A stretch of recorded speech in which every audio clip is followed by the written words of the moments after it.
I'm going to give you an astounding result.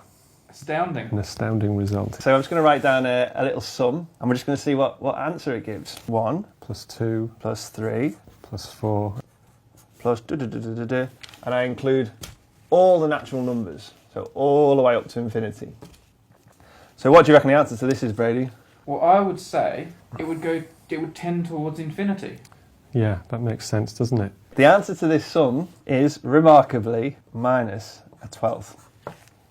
It's amazing. I mean, I first saw this result when I started learning a bit of string theory. And what's even more bizarre is that this result is used in many areas of physics. This is a very well-known string theory textbook by Joe Polchinski. As you can see, sort of quite early on, page 22, we have this statement here, which is that the sum of all, this is basically saying the sum of all the integers, or the natural numbers, all the way up to infinity, is minus a 12. All right, so we're going to prove now, without getting our knickers in a twist with Riemann zeta functions, we're going to prove in quite a simple way why the sum of all the natural numbers is indeed minus a 12.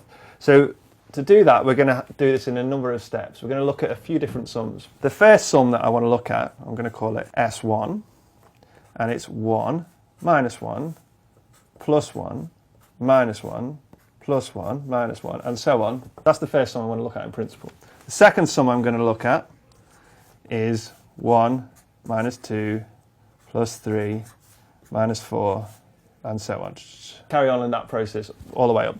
And the third one is, of course, going to be our one that we're really interested in, which is 1 plus 2 plus 3 plus 4, and so on. So we're going to evaluate all these three different sums.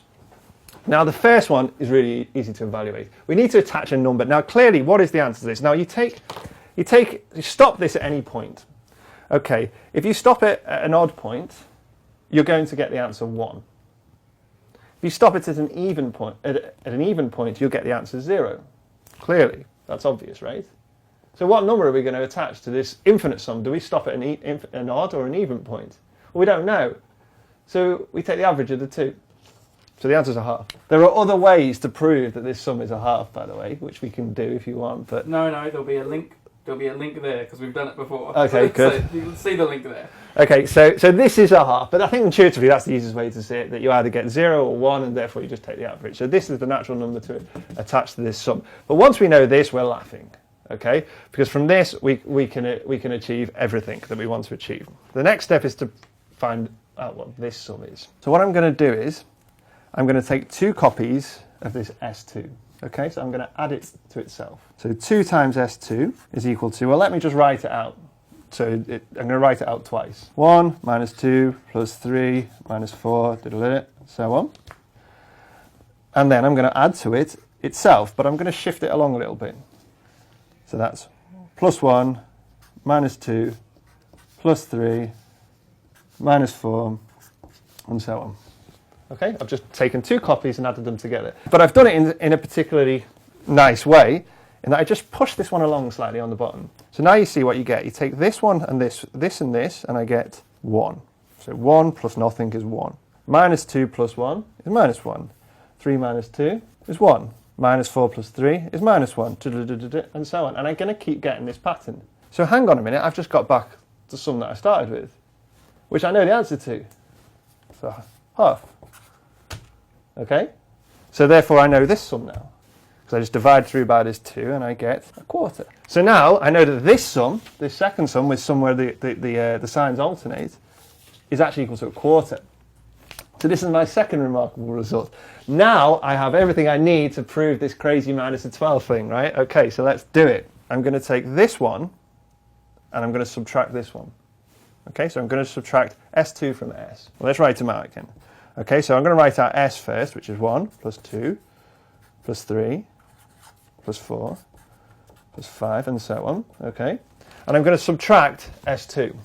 So that's minus, okay, and let me just put a bracket in now, because I'm going to minus all of this. 1 minus 2 plus 3 minus 4, and so on. Okay, okay, 1 minus 1, what's that? 0. 0, yeah, exactly. So I get nothing from that bit. 2 minus minus 2 is 4. Okay, 3 minus 3, 0. 4 minus minus 4 is 8. And so on. And the next one, I'm going to get, from the 5s, I get nothing. From the 6s, I get 12, and so on. And it proceeds in that way. And now you can see we're almost there now, right? Because look what I've got here. I've got 4 plus 8 plus 12. If I take a factor of 4 out, it's 4 times 1 plus 2 plus 3. Okay? It's my sum that I wanted. So now I've got a formula for my... So this is just 4 times s, which is my sum. So now I just solve this equation, right? Because I know what s2 is. So I have now the expression s minus, because I know what s2 is a quarter, is equal to 4s. Okay, I take s from either side, so I get minus a quarter is equal to 3s, which implies that s equals minus 12. So now do you believe me? That's amazing, I love it. It's amazing.